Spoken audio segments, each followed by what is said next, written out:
Joseph Stalin is the leader of the Soviet Union. He rose to power after the death of Vladimir Lenin and quickly instituted the famous five-year plans that made the Soviet Union become a world superpower. There have been many controversies on how he uses his power, and many people have called him out for his harsh methods.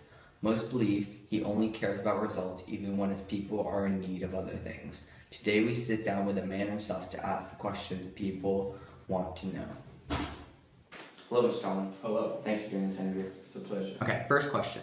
The new economic policy gave thousands of people the right to own their own business and was a huge boost to the economy after an expensive war. Why did you decide to get rid of it and create the first five-year plan? You see, Mr. Lice, people needed bread because people were starving. The five-year plan, it helped solve that. It gave people bread, it gave people food. People were also unemployed. They needed jobs. The first five-year plan, it did that. So what I'm saying is, my five-year plan project, it really helped out my country. Your predecessor, Vladimir Lenin, was quoted saying, "Comrade Stalin has concentrated enormous power in his hands, and I'm not sure he knows how to use it." What's your response to that? I was prepared for leadership before I came to power. That's why I worked so hard on my five-year plan project, so I would create an organized country and plan ahead for the future. Vladimir's opinions were valid, but I disagree.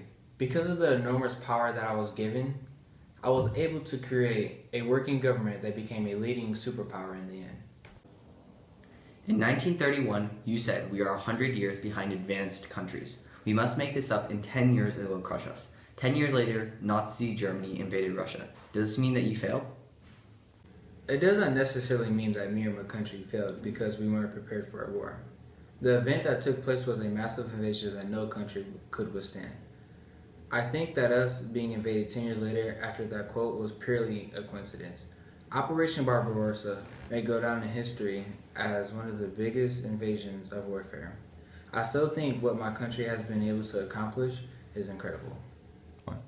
Your second five-year plan was to make heavy industry a top priority and to become a major steel-producing country. Why was this your next order of business? Well, the first five-year plan was about agriculture and food and the health of our people, which is basically step one. See, it's all about steps, plans, and goals. This is why I previously made goals for each plan to be met and plans for each 5 years. But I wanted to now improve our equipment now that we had our resources ready. In order to be successful, you have to have the necessities finished before anything else. Creating steel seemed like the next most obvious step because it would allow tons of construction, production, and jobs. Sergei Kirov, the commander of the secret police, was killed in 1934. He was an instrumental leader in the creation of the Soviet Union, and his death was quite peculiar. There are some accusations against you, saying that you had something to do with his death. What are your opinions on the matter? Kirov made enemies with very powerful people. The idea that I could have possibly murdered him is absurd, but I feel like whoever killed him must have had a very good reason. He was number two right next to me, not the other way around, so there is no reason for me to have Kirov killed. No one knows who killed Kirov, and maybe nobody ever will. But the things that Kirov did for this country will never be forgotten, and I hope he rests in peace. Many people look at 1935 to 1939 as a dark time in Soviet history.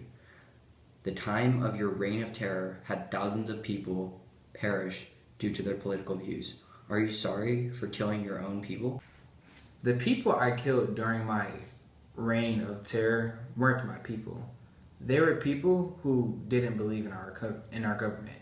They didn't believe in what we created and didn't belong. With all the hard work we put in this country, and to go against that is treason. I'm not sorry for the deaths of those people because going against our country's views is punishable by death.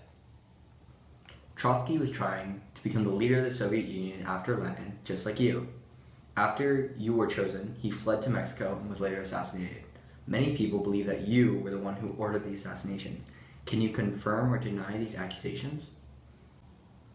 I'm not going to go ahead and say that personally I killed Trotsky, but I'm going to go ahead and say that Trotsky most likely was killed by one of us. One of us, I mean by one of us in my country. Because you see, as I said before, somebody who disagrees with what we feel in our views of my country is always punishable by death. And I see that Trotsky upset my country's people, and my country's people responded back with his death.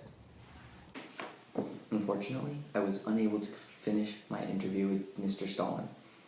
I was unable to ask him questions about the purges and NKVD, or the secret police, who though helped fight fires and helped stop crimes, they also led executions that were requested by the government against people who had not even been tried.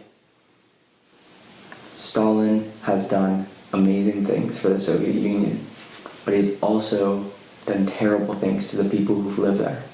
Though they've become one of the world's leading superpowers in the way they've created industries and metals and their agriculture, they're letting their people suffer the consequences.